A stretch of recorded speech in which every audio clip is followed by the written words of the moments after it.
Festen er i gang. Finale, A-finale i 200 meter fri for herrer, og der er altså ikke alene et Danish Open-mesterskab på spil.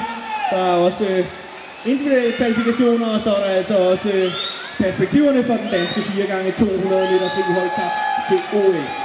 OL-kvalifikationskravet 1.47.82, EM-kravet 1.49.26, og så er der altså, som Per forklarede, den danske 4x200 meter fri, hvor 4 svømmere skal under 1.49.82, og hvis kun 3 er, så får første turen i morgen på holdkappen mulighed for at komme under det krav i forbindelse med holdkapsvømningen. Men lad os nu tage det, som det kommer. A-finalen er i gang.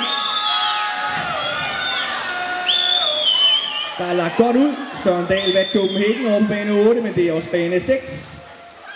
Anders Lie fra Farum Svømmeklub hurtigt ude. Anders Lie først ude. Så er det Daniel Skåning, siden Team Tostrup vandt Copenhagen. Daniel altid hurtigt til sidst. Parl Johnsen. Det er tæt. Ja, lidt nu svømmer. Vi skal have været pris. Det er altså her drengene under, herrerne under. 1.49.82. Og vi skal jo også kunne med, jeg kan ikke komme ud af her.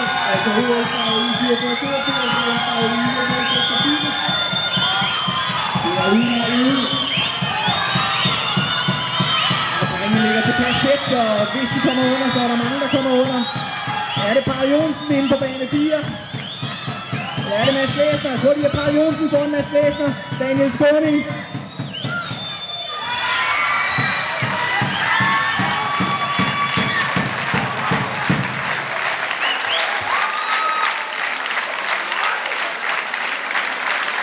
Løbet er godkendt i hvert fald. Tommelen op.